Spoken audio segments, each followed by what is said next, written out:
जय हिंद। आप देख रहे हैं प्रचंड भारत न्यूज़। हम देख रहे हैं पिछले कई दिनों से, कई महीनों से कि जो नेहा सिंह राठौर हैं वो हमेशा विवादों में रहती हैं और शायद या इसके पीछे उनकी मंशा रहती हो कि हम विवादित बयान देकर हमेशा मीडिया में बने रहें, लोगों में चर्चा का विषय बने रहें। हमने देखा कि कुछ लोग तो अपने छोटे मोटे या अपने साथ वालों की बुराई या अच्छाई करते हैं, लेकिन सीधे प्रधानमंत्री जी पर निशाना साधना ये लोगों में, कई लोगों की आंखों की किरकिरी और कई लोगों में दुश्मनी हो जाती है। जैसे हमने देखा पिछले दिनों कि नेहा सिंह राठौर ने चौकी दरबा चोरबा, आई हो दादा चौकी दरबा चोरबा, एक तो ये। और जब पिछले दिनों पहलगाम जब हमला हुआ था उस समय हमने देखा कि जब सीज फायर हुआ और जब ऑपरेशन सिंदूर जब लॉन्च हुआ उसके बाद ये उन्होंने ये गाना गाया था कि आई हो दादा चौकी दरबा कायरबा। इस गाने के बाद से एक बहुत बड़ा विवाद खड़ा हो गया था जो प्रधानमंत्री मोदी जी के समर्थकों में, और उस समय एक राष्ट्रभक्ति का माहौल चल रहा था क्योंकि जो भारतीय सेना थी वो ऑपरेशन सिंदूर लॉन्च करने के बाद सिर्फ सेना ही नहीं बल्कि भारत का एक एक आदमी जो 140 करोड़ की जनसंख्या है वो पूरा देश की सेना के साथ और भारत के साथ और उसके बाद पाकिस्तान के खिलाफ खड़ा था। जिस समय कि नेहा सिंह राठौर ने ये गाना गाया था कि आई हो दादा चौकी दरबा कायरबा, तो इस गाने को जो है पाकिस्तान की मीडिया में भी चलाया गया था। तो हम वकील साहब से जानने की कोशिश करेंगे। इस समय हम इलाहाबाद हाई कोर्ट में खड़े हैं। जब ये मामला पूरा सुप्रीम कोर्ट में गया, हाई कोर्ट ने डिसमिस किया, सुप्रीम कोर्ट में गया, सुप्रीम कोर्ट ने ये कहा कि आप जाइए ट्रायल फेस कीजिए नेहा सिंह राठौर को, मेरे पास मत आइए। तो अब सर क्या होगा इस पूरे मामले में? आप जिस महिला का नाम ले रहे हैं जी, मेरे ख्याल से वो एक ओछी नाम कमाने के अलावा और कुछ नहीं हो रहा। उनसे केवल ये जांच कर ली जाए कि उनका खर्चा कैसे चल रहा है, वो कैसे फ़्लाइट में घूम रही हैं, कैसे इतना हाई फाई जीवन व्यतीत कर रही हैं बिना किसी काम के। जी। और उस लेडी ने प्रधानमंत्री के अगेंस्ट जो कहा सो कहा ही है, उसने राष्ट्र के अगेंस्ट कहा है, उसने हमारी तीनों सेनाओं पे क्वेश्चन उठाया है। जो पूरी दुनिया जिस समय पूरा भारत एक साथ जोश में भारत की सेना पे गर्व कर रहा था वो उसके ऊपर क्वेश्चन उठा रही हैं। उनको इसके लिए शर्म आनी चाहिए। और अगर वो चाइना में होती तो इस समय हैंग कर दी गई होती। ये भारत है, वहाँ यहाँ पे लोकतंत्र का मिसयूज कर रही हैं। उनको वो जो जिसके लिए सुप्रीम कोर्ट गई थी वहाँ से भेजा जाना बिल्कुल जायज़ है, भेजा ही जाना चाहिए बैक। इनको पूरा ट्रायल फेस करें कायदे से, इनको कन्विक्शन होनी चाहिए, इनको लाइफ टाइम इम्प्रिजनमेंट मिलना चाहिए क्योंकि ये देशद्रोह है। आप पूरे देश की छवि बिगाड़ रही हैं। आप पाकिस्तान वाले आपके वीडियो निकाल के और पूरी दुनिया में फैला रहे हैं कि देखिए भारत में ये चल रहा है, भारत के लोग ये कह रहे हैं। जो वो लाइन बोलते हैं वही लाइन ये यहाँ से बोलती हैं। तो फिर वही लाइन आती है कि ये कहीं ना कहीं वही जैसे डीप स्टेट चलती है अमेरिका से, वैसे ही कई और संस्थाएं हैं जो भारत की छवि बिगाड़ने के लिए, क्योंकि ये चौथी महाशक्ति बन चुके हैं धन के मामले में हम लोग, आर्थिक रूप से और भी कई तरीके से हम सामरिक रूप से भी बहुत मजबूत हैं। लेकिन नेहा सिंह राठौर जैसे लोग जो केवल देशद्रोह के लिए ही काम करते हैं, पैसे और किसी और लालच में, अपनी ओछी राजनीति चमकाने के लिए, अपना नाम बढ़ाने के लिए देश को क्वेश्चन में उठा लेना, देश को छवि को दांव पे लगा देना, इन लोगों को ओपन रहना नहीं चाहिए। या तो इनको एसाइलम में भेज देना चाहिए, पागल खाने में, या फिर इनको जेल भेज देना, इनको बाहर नहीं रहना चाहिए। सर दो बातें निकल कर सामने आती हैं। नेहा सिंह राठौर यह कहते हैं कि जो राइट टू स्पीच है हम उस अधिकार का इस्तेमाल कर रहे हैं, और ये कहते हैं जैसे आप की राय में राइट टू स्पीच का अधिकार है या ये है कि राइट टू स्पीच का जो वायलेशन है वो है? राइट टू स्पीच का मतलब ये नहीं है, आपको ये अधिकार नहीं मिला है कि आप देश को ही क्वेश्चन पे लगा देंगे, आप हमारी तीनों सेनाओं को क्वेश्चन पे खड़ा कर देंगे। जी देखिए, ये सिर्फ इस समय मामले को, जो लोकहित के मामले हैं उनको ध्यान न दिया जा रहा है। इसमें सिर्फ राजनीति हो रही है और नेहा सिंह राठौर को कि कोई न कोई राजनीतिक पार्टी है, न कोई राजनीतिक पकड़ है।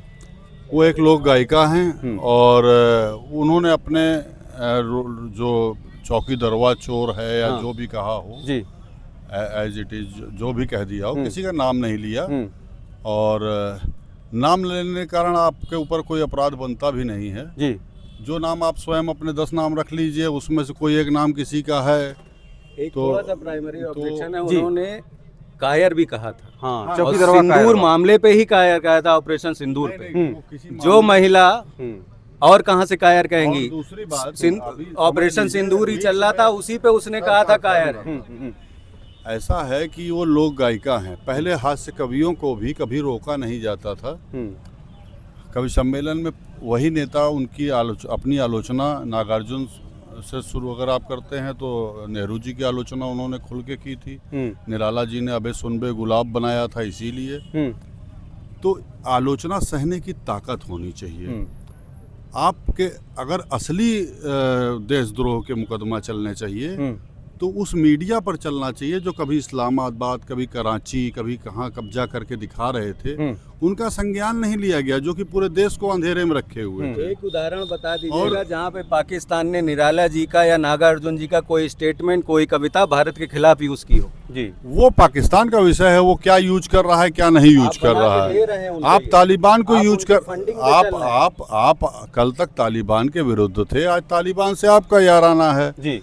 तो आपका तो कोई एक दुश्मन का दोस्त हमारा दोस्त होगा। हम इस समय उस पे अपने देश में हित में काम कर रहे हैं। हम अगर रसिया से तेल ले रहे हैं तो अपने हित में काम कर रहे हैं। ईरान अपने हित को तब तक देखा जाता है जैसे ट्रम्प को, जैसे ट्रम्प में हमने जैसे ट्रम्प से अपना हित देखा था। बहुत हित हुआ हमारा, लगता है ऐसा कि बहुत हित हुआ ट्रम्प से हमारा। और हम आर्थिक समृद्धि को इतना बढ़ गए कि 249 लाख करोड़ के कर्जे में हैं और चौथी महाशक्ति का ढिंढोरा पीट रहे हैं। देखिए, जनता को अंधेरे में नहीं रखना चाहिए सर। एक चीज और जो लोकाचार और लोकहित के मुद्दे हैं उनसे आंख मूंद करके अम्बेडकर गड़े मुर्दे उखाड़ना, अम्बेडकर को ले आना, कभी इसको ले आना, कभी उसको ले आना, कभी औरंगजेब को ले आना। जो लोग औरंगजेब को 300 साल पहले कह रहे थे हम उखाड़ के फेंक देंगे, वो आज तालिबान से गले मिल रहे हैं। तो ये बड़ा विरोधाभासी, मतलब अपना एक चरित्र रखना चाहिए, हर पार्टी को रखना चाहिए। सर, एक मुद्दा ही आता है कि जब नेहा सिंह राठौर जैसे, या नेहा सिंह राठौर की बात की जाए तो नेहा सिंह राठौर पर्सनल हित क्या है? हाँ। नेहा सिंह राठौर एक कविता है जिससे जो समाज को वो सुना रही हैं। समाज को स्वीकार करना होगा करेगा, नहीं करना होगा किसी का नाम नहीं ले रही हैं। जब इस बात को उन्होंने पीएम का नाम नहीं लिया, मीडिया में चलाया जाता है उन्होंने पीएम का नाम नहीं लिया जी। उन्होंने पीएम का ना तो पीएम बोला है और ना ही नाम लिया है। उन्होंने चौकीदरवा चोर है या चौकीदरवा कायर है। तो ये तो दुनिया जानती है। अगर अपने दिल पर हाथ रख के देख लीजिए, सिंदूर ऑपरेशन सिंदूर में हम बहुत सफल भी हुए। पाकिस्तान कराची तक कब्जा करके फिर हमने छोड़ दिया, जैसे कांग्रेस ने लाहौर तक करके छोड़ा था। सर, हम मुद्दे पर आते हैं। तो मुद्दा आपका वही है जी। मैं मुद्दे पर ही हूँ अभी। तो लोकाचार, आपने बेरोजगारी, महंगाई, बेईमानी, बदतमीजी, जब कांवरिये बदतमीजी कर रहे थे, अभी आपके यहाँ बलात्कार के इतने मामले हो रहे हैं। आपके 3-3 हजार करोड़ रुपए की आपके यहाँ हेरोइन पकड़ी जा रही है, आपके ही देश में पकड़ी जा रही है और कोई कार्रवाई नहीं हो रही है। हाँ। 2 ग्राम गांजा पकड़ने पे 7 दिन जेल, तो 3,000 करोड़ रुपए की हेरोइन पकड़ने पे कितना दिन जेल होना चाहिए ड्रग्स पर, ये भगवान जाने। लेकिन वो पाला पोसा जा रहा है उसको, क्योंकि वो एक नस में, भारत के युवा की नस में एक जहर पहुंचा दिया जाए जिससे वो नशे में केवल बोल बम और हर हर महादेव करे, भले ही उसके शरीर पर चड्ढी ही बचे। ये आप युवा बर्दाश्त नहीं कर पाएगा। सबकी आंखें खुलेंगी, लेकिन आप ना तो महाशक्ति आज हैं, ये मैं इस बात का पूरी तरह खंडन करता हूं कि जब आप 249 लाख करोड़ के कर्जदार हो गए और आप आज अपनी जो वो होती है विदेशों में निर्यात पर आप एकदम जीरो के पहुंच रहे हैं, उस समय आप अपनी पीठ खुद थपथपा लीजिए, ये तो बहुत अच्छी बात होती है जी। और उस मुद्दे को उठा दीजिए कि जो आप हमारे बीच में यहीं माइक पर कोई किसी को गाली दे दे तो वो हमारे ऊपर आरोप लग जाएगा कि अवस्थी जी, दीक्षित जी ने हमको गाली दिलवा दी जी। है हाँ। किसी के मंच में चढ़ के कोई गाली दे दे तो पीएम का, हमारा पीएम का हौसला देखिए कि वो रो रो के कहता है कि हमको गाली दी गई जी। ये बड़ा दुर्भाग्य है इस देश का जी। नेहरू से लेकर नेहरू से आज भारत के प्रधानमंत्री को मंच पे खड़े होके माँ की गाली देना और उसको ये सपोर्ट करें। नहीं, हम सपोर्ट नहीं आप कह रहे हैं कि भारत कर्ज में डूबा हुआ है और इसलिए वो ताकतवर शक्ति नहीं है पूरी दुनिया में। अमेरिका को शक्ति मानते हैं कि नहीं मानते हैं? दुनिया का सबसे बड़ा कर्जदार देश वही है। 351 ट्रिलियन की कर्जदार है अमेरिका, आप उसको महाशक्ति मानते हैं। और भारत की छोटी सी गिनती को आप बता रहे हैं हम दुनिया के सबसे कर्जदार हैं। भारत सरकार ने नहीं कहा है कि हमारी शक्ति चौथी महाशक्ति हो चुके हैं इकोनॉमिक, उसमें IMF बोल रहा है। भारत सरकार ये चीजें क्लेम नहीं कर रही है। IMF भारत सरकार चला रही है, इतने दबाव में है तो हम तो महाशक्ति हो गए फिर। नहीं, IMF की रिपोर्ट पर ही ये सब चीजें सामने आई हैं, नहीं तो ये तो लोग सोशल मीडिया पे दुनिया भर की चीजें चलाते रहते हैं। यूएनओ की लिस्ट आई है जिसमें भारत के पासपोर्ट को 10 जंप मिला है 148 देशों का, जहां आपको ट्रेड करने से लेके आपकी मोहर लगी हुई है। कोलंबिया जैसे देश में हमारे पासपोर्ट को मान्यता नहीं दी जाती है जी सर। और जंप हम कर लें भूटान से लेके सिक्किम तक, ये बात अलग है। 148 भूटान और सिक्किम नहीं, बहुत और रही बात इसकी कि अपने मियाँ मिट्ठू बनने से अच्छा है जनता अगर आपको कहे, आपको आपका विपक्षी कहे। देखिए विपक्ष इसीलिए रखा गया कि आप जहां गलत करते हैं वहां पर उसकी सुनिए, उसकी मजाक मत उड़ाइए सर। बिल्कुल उसके विपक्ष को आप कमजोर करके आप देश का नुकसान कर रहे हैं, आप फायदा नहीं कर रहे हैं विपक्ष को कमजोर करके। विपक्ष के मामले में विपक्ष का इतना सम्मान किया है कांग्रेस सरकार ने कि इमरजेंसी भारत में एक बार लगी है, उसी ने लगाई है। विपक्ष का एक आदमी ऐसा नहीं था जो जेल में ना हो। झुंझुना है इमरजेंसी उनके लिए। यहाँ पे ओपन आज तक टीवी बजाते रहे, प्रधानमंत्री को गाली दे रहे हैं, वो झुंझुना नहीं है। इमरजेंसी लग जाए वो झुंझुना है। वो तो पब्लिक दे रही है भाई, आप दिलवा रहे हो, पब्लिक दे रही है, उसकी तो कोई बात ही नहीं है। अब कोई अगर फ्रीडम ऑफ स्पीच में आपका नाम लेके आपको गाली नहीं दे सकता, लेकिन अगर आप खुद अब आप इतने सारे चौकीदार कराची तक गए और पूरा जीत के ले आए, पूरा कराची पूरा पाकिस्तान पे कब्जा कर लिया, आखिर उसी मीडिया का तो सपोर्ट हमने किया था। आप भी मीडिया से हैं जी। अब आप आज बता दें कि पूरा यहाँ से लेके वहाँ तक जमींदोज कर दिया गया और टीवी पे कहीं आके फोटो दिखा दें, तो हम तो भरोसा मीडिया पे करेंगे ना जी। हम तो भरोसा मीडिया पे करेंगे। अब फिर बाद में मीडिया टाइटा फिर से निकले जी, तो किसको कहा जाएगा ये बताइए जी। सर एक लास्ट क्वेश्चन कि जब यहाँ जनता का सरोकार का प्रश्न है सिर्फ जी। बिल्कुल सर। ये सत्ताधीश लोग सत्ता के लिए लड़ें, जितना लड़ना हो लड़ें, लेकिन बाहरी व्यक्ति बोले ना, क्योंकि वो लोग गायक है या वो अपनी अभिव्यक्ति कर रहा है और उसने बचा के किया इसीलिए कि आप सभी चौकीदार बने थे। तो भाई जब जिसने फेसबुक पे और सब पे लिखा था मैं भी चौकीदार, तो सब जाके मुकदमा करे ना। चौकीदारवा तो सबके लिए उन्होंने कहा है कि अब एक आदमी अपने ऊपर, अब आप कोई पागल गाली देते हुए जा रहा है जी। आप कहते तुम हमको गाली दो, जबरदस्ती अपने ऊपर लीजिए जी सर। ये PM को गाली देने की जहाँ तक बात है, कोई मंच पे चढ़ा आके अब आप कह दीजिए कि आपके मंच से गाली दिलवाई गई जी। ना उसने दी ना, और वो बाद में निकला, ये मीडिया ने ही खोज के निकाल लिया और पुलिस ने भी खोज के निकाल लिया, वो निकला संघ का आदमी जो गाली देने वाला। तो ये जो आरोपित और प्रतिरोपित व्यवस्थाएं हैं, इन व्यवस्थाओं को भारत बहुत दिनों से देख रहा है राजनीतिक रूप से। इसी तरह की सारी अभिव्यक्तियों की वजह से आप हर जगह से साफ हो रहे हैं। और बिल्कुल चिंता न करें, अगर इसी लाइन पे चलते रहे, हम नहीं चाहते विपक्ष साफ हो, लेकिन जिस तरह से आप लोग चल रहे हैं, विदेशी मानसिकता, भारत के विरोध की मानसिकता, भारत को गिराने की मानसिकता, भारत की सेना की बेइज्जती करने वाली मानसिकता, उसको आप बढ़ोतरी देते रहिए, आप बिल्कुल साफ हो जाएंगे। अभी कुछ प्रदेश बचे, बिहार का भी आ रहा है, वो भी साफ हो जाएगा। युद्ध होगा तो आप सैनिक के आड़ में छुप जाएंगे, जब युद्ध होगा तो आप सैनिक के आड़ में छुप जाएंगे। सैनिकों आपने बोला है, हमने सेना को नहीं बोला है। आप जिसका समर्थन कर रहे हैं उसने कायर बोला है। हमने सेना को नहीं बोला, आपने हम तो आज भी कायर बोल रहे हैं। मैं तो ओपनली बोल रहा हूँ कि ये कायरता का है विषय कि आपने किसी दूसरे देश के राष्ट्राध्यक्ष के कहने पर। सवाल है आप दोनों लोगों से कि डेमोक्रेसी में विपक्ष का होना बहुत जरूरी है, बहुत जरूरी। बिना विपक्ष के डेमोक्रेसी अधूरी है।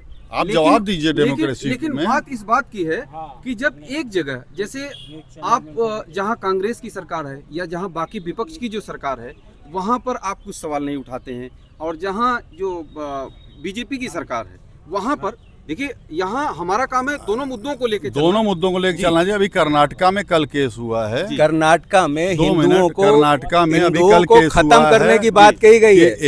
एक स्टेटमेंट बता दीजिए एक पूरे मुस्लिम- कांग्रेस, सपा, ममता एक बनर्जी से अल्पसंख्यक- लेके कि वहाँ के मुख्यमंत्री ने कहा कि हिंदुओं को खत्म कर देना चाहिए, एक हिंदू धर्म अल्पसंख्यक- होना ही नहीं चाहिए। एक किसी का वो सेकुलर नहीं हुए, जी। मतलब अगर हम हिंदू की देखिए बात कर सेकुलर लें, तो हमारे हम भागवत जी सेकुलर नहीं लिए। हैं जो कहे कि मुसलमानों के उस बिना पे एक हिंदुस्तान स्टेटमेंट बता की दीजिए, कर्नाटका के मुख्यमंत्री के स्टेटमेंट पे आप कुछ बोल दीजिए। नहीं, या अपने हमारे राहुल गांधी से परम लेके पूज्य सोनिया प्रातः गांधी से स्मरणीय लेके ममता भागवत बनर्जी जी- तक किसी का एक स्टेटमेंट बता दीजिए कि कर्नाटक के नाराज मुख्यमंत्री हुए ने नहीं भाई साहब। इतना गंदा बोला सनातन के लिए और किसी का एक स्टेटमेंट नहीं आया। सनातन बांग्लादेश में भाई इतने हिंदू मारे गए, इतनी महिलाओं के साथ बदतमीजी हुई, ठेकेदार एक कौन स्टेटमेंट है? बताइए इन लोगों का जिन्होंने बोला हो गलत उसके ठेकेदार बारे में। कौन है? कश्मीर में इतना मुद्दा हो गया, कहीं मुद्दा नहीं उठाएंगे। कश्मीरी मुद्दे आज तक पंडित बाहर हैं, उनकी दशा खराब थी, अब कुछ पोजीशन ठीक हो रही, पंडित- वहां नहीं कुछ बोलेगा कोई। कश्मीरी पंडित नेहा जो- राठौर भारतीय सेना को कश्मीरी कायर पंडित बोलेगी जो- तो सब झंडे उठा खड़े हो जाएंगे, फिलिस्तीन के लिए खड़े हो जाएंगे, कश्मीर के लिए नहीं खड़े होंगे। ये खड़े होंगे बांग्लादेश के लिए, बांग्लादेश के इजराइल हिंदुओं के लिए नहीं खड़े हो होंगे। जाएंगे, ये इजराइल के लिए खड़े हो जाएंगे, लेकिन बिल्कुल खड़े होंगे, हाँ, जो हमारे देश का साथ लेकिन- देगा। लेकिन- उसने हमेशा हाँ। ओपन कहा है, सिंदूर में भी कहा था कि हम आपके साथ हैं। तालिबान ने हमें जहाँ तक याद है उस समय हमारे परम पूज्य अटल बिहारी वाजपेयी प्रधानमंत्री थे और शरद यादव उस समय उड्डयन मंत्री थे। तो एक विमान अपहरण छोटा सा हो गया था, बहुत छोटी सी घटना है उनके लिए। तो उसमें उस समय सरकार उन्हीं की थी और उन्होंने बाकायदा आतंकवादी को छोड़ा भी था उसके एवज में। वो जो अपने गिरहबान खुद नहीं झांक के देखते, हम किसी पार्टी विशेष की बात नहीं कर रहे हैं। कांग्रेस की गलतियां थी कि जो आज ये हैं, अगर कांग्रेस गलत ना होती तो ये ना होते, और जब ये गलत नहीं होंगे तो कांग्रेस नहीं आएगी। एक लाइन और ले लीजिए। 26/11 हमला हुआ, आपके ही वित्त मंत्री ने कहा है कि कांग्रेस सरकार की नीति के तहत हमला नहीं किया गया। उनको एक लेटर भेजा गया कि प्रभु हमें बचा लो, यहाँ कुछ करना नहीं, हम अटैक नहीं करेंगे। और सिंदूर पे क्वेश्चन उठा रहे हैं। आप अपने वित्त मंत्री पे या तो क्वेश्चन उठा लीजिए। कल भी स्टेटमेंट आया है चिदम्बरम का और 2 दिन पहले भी आया, आप केवल उसका खंडन करा दीजिए। आप किस तरह से उसको लेते हैं ये अलग विषय होता है। स्पष्ट बोले हम ये आप उस विषय को किस तरह से लेते हैं, लेकिन जो सामने है उसको देखना चाहिए। किसी के स्टेटमेंट पे मैं बहुत, अगर स्टेटमेंट पे आप, अरे भाई हमको बोल लेने दीजिए। थैंक यू सर, सरकार आप लोगों ने आदमी बात हम रखा नेता नहीं है, आप अभिनेता नेता दोनों हैं। हम जय हिंद, धन्यवाद आपने समय दिया, लेकिन हम हमेशा तिरंगे के साथ हैं। हम भी तिरंगे के साथ हैं और तिरंगे की आड़ में नहीं हैं और न देश की आड़ में है। पीएम को हम देश की आड़ वाले के साथ पीएम को बोलने पर देश का मामला आ जाएगा। सिंदूर पे बोलने पे सेना को गाली देने कहा जाएगा। मैं इस बात से कतई वो नहीं, जब नीति निर्धारक आप हैं, आप नीति निर्धारक हैं, किसी भी व्यक्ति की आप जुबान नहीं रोक सकते। अगर उसके अंदर की भावना, जब पूरे देश की 140 करोड़ की भावनाएं उस समय थी कि आप हमला कीजिए और आपने कहा था कि अब आर पार की लड़ाई होगी, तो आपने केवल ट्रंप के चलते और अपने एक कुछ गलबहियाँ किए हुए लोगों के चलते, गलबहियाँ के चलते आपने, जिनको आप 1 रुपए में जमीन दे देते हैं और दूसरे की जमीन पे बुलडोजर चला देते हैं, उनके लिए आपने केवल उनके आगे हथियार रख दिए, ट्रंप के आगे। और जिन्होंने ट्रंप का हवा लेके नौकरी तो नहीं दे रहे हैं, फैक्ट्री लगवा के नौकरी दिलवा रहे हैं। कितना फर्क है सोच में। कितने रोजगार मिले हैं अडानी जी अभी जमीन ली से पहले? नहीं, अभी पहली बार अडानी जी को अयोध्या में सेना की जमीन और रेलवे की जमीन कभी नहीं ली गई आज तक, आप उठा के देख लीजिएगा। सेना की जमीन अयोध्या में हाँ तो दी है, रोजगार दिया होगा उनको, लेकिन सेना, हाँ लेकिन बिल्कुल दी होगी सेना। बस भाई साहब धन्यवाद। अब इसके आगे क्या देखिए, सरकारी नौकरी देना और अडानी की नौकरी देना दोनों में फर्क है। ये लोग तो बीच में बोल के मामले को कैसे बिहार चुनाव से घुमा के तालिबान पे लाएं, इनको ये आता है। इनको ये घुसपैठिए तो बाहर करेंगे साहब। लेकिन दूसरा प्रश्न उठता है कि बेगम खालिदा जिया क्या है? आपके इंडिया में है, उनका राजनीतिक दफ्तर दिल्ली और कोलकाता में 2 जगह किसने खुलवाया, किसकी सरकार में खुला है? ये इस पर जवाब दें। जी। वो अपने साथ 100-150 खुद पार्टी कार्यकर्ता लेके आई हैं, वो घुसपैठिए नहीं हैं, वो शरणार्थी नहीं हैं। आप खुद उनको लेके आ रहे हैं बांग्लादेशियों को, तब ठीक है। और ये आप चाहते हैं कि भारत की कूटनीति को माइक पे पूरे दुनिया में बताया जाए, हम क्या चाहते हैं और कैसे चाहते हैं। सर इतनी ये बढ़िया इस तरह की कूटनीति है कि ये हवन करवा रहे, तब भी उसको कूटनीति कह रहे थे। मैं कह रहा था और कि ट्रंप ने इससे जुड़ा 50 हुआ है इंडिया में। अपने यहाँ 50% वो जो अभी क्या लगाया है ट्रंप ने, टैरिफ लगाने को भी ये कूटनीति कहेंगे। और ये जाते ऑस्ट्रेलिया पे हैं, भी ये लगाया, जाते हैं वो जबरदस्ती लगाया, हाथ मिलाते इंग्लैंड पे भी हैं। लगाया, जर्मनी पे भी ऑस्ट्रेलिया लगाया, का पीएम हाथ उसने पीछे खींच लेता है। चाइना पे भी लगाया, चाइना से तो कल वॉर हुआ रुक है। जाइए, हमारी बात पूरी है। ये हाथ पीछे होते हुए भी जबरदस्ती हाथ पकड़ के फोटो खिंचवा लेते हैं। इनकी फोटो आनी चाहिए, वीडियो आनी चाहिए सामने, चाहे जो हो। इनको पंजाब नहीं जाना है, इनको पहले जाना है विदेश में, जहाँ पे इनकी व्यवस्था है कूटनीति की। पंजाब में तो पानी भरा है, हरित क्रांति और तेज होगी। ये इनकी अपना सोच है। और वैसे भी गुजरात तो बेचारा 17 बार का आक्रमण झेला हुआ है। राहुल गांधी अपने चाचा सरोज की लाइन पे विदेश में जाके हर बार जहाँ तक आलोचना का प्रश्न है, जहाँ तक आलोचना का प्रश्न है, हमारे यहाँ रहीम, कबीर, तुलसी तमाम अच्छे विद्वान हुए। उसमें एक लाइन मुझे याद है कि बिन पानी साबुन बिना निर्मल बने सुहाए, और आलोचना करने वाले को आंगन में रखना चाहिए।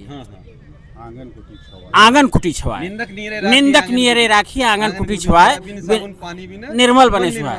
तो अगर हमको इससे दिक्कत है, अगर हमको इससे दिक्कत है, तो मेरा मानना है कि मुझे उस पद पर नहीं रहना चाहिए जहां मुझे इतने 140 करोड़ जनता की आलोचना से दिक्कत हो। तो मैं उस पद को ग्रहण करने लायक नहीं हूँ। हमको जिस हिसाब से आलोचना और को देखना चाहिए, उसी हिसाब से हमको अपनी बड़ाई को भी देखना चाहिए। जी वकील साहब। हाँ, बराबर, दोनों को बराबर हिस्से में रखना चाहिए। जी तो बहुत बहुत धन्यवाद आप सभी का, बहुत बहुत धन्यवाद। जय हिंद, धन्यवाद जी आपका कि जी, आप जो कमेंट मुद्दे करके अपनी उठा राय रहे हैं। जरूर दीजिए।